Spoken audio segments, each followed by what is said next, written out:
ഓട്ടുപാറ ജനതയിൽ ഇപ്പോൾ എല്ലാം വിലക്കുറവിൽ.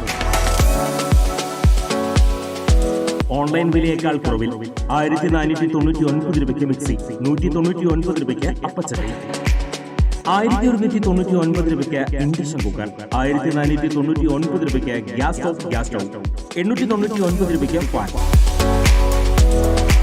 ഓട്ടുപാറ ജനതയിൽ പഴയ സ്റ്റീൽ, അലുമിനിയം, ഓട്, ചെമ്പ് പാത്രങ്ങൾ എന്നിവ മാറ്റിയെടുക്കാം. ഓട്ടുപാറയിലെ ഏറ്റവും വലിയ പാത്രക്കട ജനത ഓട്ടുപാറ. ഫോൺ 9526267779.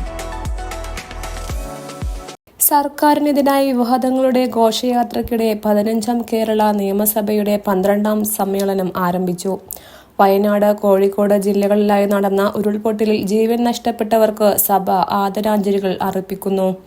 ഉരുൾപൊട്ടലിൽ നാടിനെ വിട്ടുപിരിഞ്ഞവർക്ക് ആദരാഞ്ജലി അർപ്പിച്ച സ്പീക്കർ MN ഷംസീർ ഉറ്റവരെ നഷ്ടപ്പെട്ടവർക്കൊപ്പം സർക്കാർ ഉണ്ടാകുമെന്നും അറിയിച്ചു.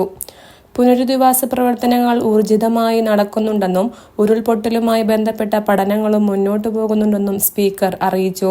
ദുരന്തമുഖത്തെ മാധ്യമങ്ങളുടെ പ്രവർത്തനങ്ങളെ അഭിനന്ദിച്ച സ്പീക്കർ പുനരധിവാസത്തിന് വേണ്ട പ്രാധാന്യം മാധ്യമങ്ങൾ നൽകുന്നില്ലെന്നും വിമർശിച്ചു. 2024 ജൂലൈ 30 വയനാട് ജില്ലയിലെ മേപ്പാടി പഞ്ചായത്തിലെ മുണ്ടക്കൈ, ചൂരൽമല, അട്ടമല, പുഞ്ചിരിമറ്റം എന്നീ പ്രദേശങ്ങളിലാണ് അർദ്ധരാത്രി കഴിഞ്ഞുള്ള സമയത്ത് ഉരുൾപൊട്ടലുണ്ടായത്. 403 പേരുടെ മരണമാണ് സ്ഥിരീകരിച്ചത്. കേരളത്തിൻ്റെ ചരിത്രത്തിലെ ഏറ്റവും മാരകമായ പ്രകൃതി ദുരന്തങ്ങളിൽ ഒന്നാണിത്. അതേ ദിവസം തന്നെ കോഴിക്കോട് ജില്ലയിലെ വിലങ്ങാട്ടും ഉരുൾപൊട്ടുകയുണ്ടായി. ദുരന്തബാധിതരുടെ അതിജീവനത്തിനായി സംസ്ഥാന സർക്കാർ സ്വീകരിച്ചു വരുന്ന നടപടികൾ ദ്രുതഗതിയിൽ മുന്നേറുകയാണ്. പരിപൂർണമായും തുടച്ചു നീക്കപ്പെട്ട ദുരന്തമുഖത്ത് പകച്ചു നിൽക്കാതെ രക്ഷാപ്രവർത്തനത്തിന് കേരളമൊന്നാകെ മുന്നിട്ടിറങ്ങുകയായിരുന്നു. സൈന്യവും പോലീസും ഫയർഫോഴ്സും വനപാലകരും മാത്രമല്ല, സന്നദ്ധ സേനകളും മറ്റ് യുവജന സംഘടനകളും സർക്കാർ ജീവനക്കാരും നാട്ടുകാരുമെല്ലാം കക്ഷി രാഷ്ട്രീയ ഭേദമന്യേ ജാതിമത വ്യത്യാസമില്ലാതെ ഒറ്റക്കെട്ടായി രക്ഷാപ്രവർത്തനത്തിൽ അണിനിരന്നു. ദുരന്തബാധിതരെ സഹായിക്കാൻ ലോകത്തെമ്പാടും നിന്നും മനുഷ്യസ്നേഹികൾ മുന്നോട്ട് വന്നു. സമാനതകളില്ലാത്ത മഹാദുരന്തമാണ് വയനാട് സംഭവിച്ചതെന്ന് മുഖ്യമന്ത്രി പിണറായി വിജയൻ അറിയിച്ചു. കാലാവസ്ഥാ വ്യതിയാനം മൂലമുണ്ടാകുന്ന അതിതീവ്ര മഴയാണ് ഉരുൾപൊട്ടലിന് കാരണമായത്.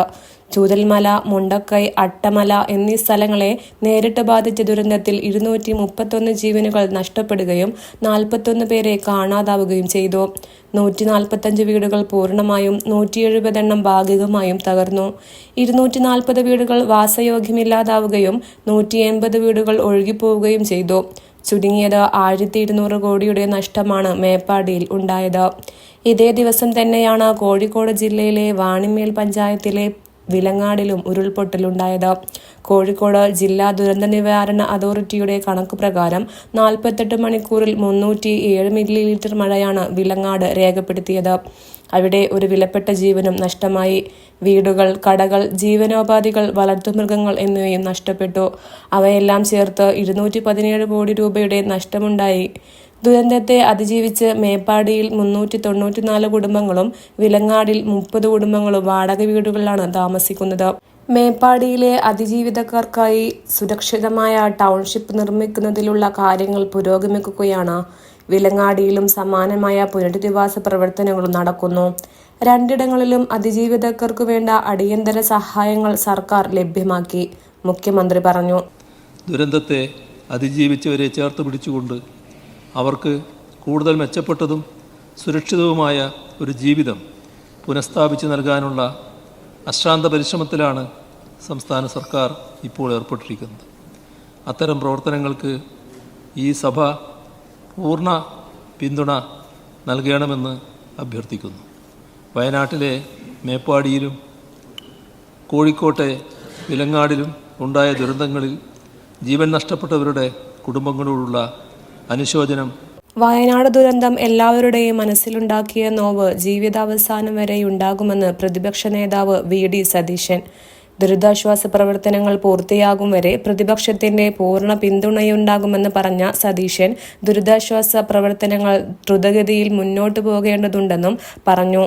കേന്ദ്ര സർക്കാരിന്റെ ഭാഗത്തുനിന്ന് സാമ്പത്തിക സഹായം ഉണ്ടായില്ലെന്നും സതീശൻ വിമർശിച്ചു. News desk any time news.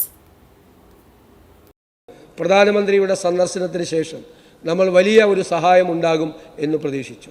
ദൗർഭാഗ്യകരമെന്ന് പറയട്ടെ, ഇതുവരെ ഒരു താൽക്കാലികമായ ഒരു അലോക്കേഷൻ പോലും, ഒരു സ്പെഷ്യൽ ഫിനാൻസ് പാക്കേജാണ് നമ്മൾ പ്രതീക്ഷിച്ചത്, താൽക്കാലികമായ ഒരു അലോക്കേഷൻ പോലും നമുക്കുണ്ടായില്ല എന്നുള്ളത് ദൗർഭാഗ്യകരമാണ് എന്ന് പറയാതെ പോകാൻ നമുക്ക് വയ്യ. കൂടുതൽ വാർത്തകൾക്ക് ഞങ്ങളുടെ ചാനൽ സബ്സ്ക്രൈബ് ചെയ്യുക, ഫേസ്ബുക്ക് ഫോളോ അപ്പ് ചെയ്യുക.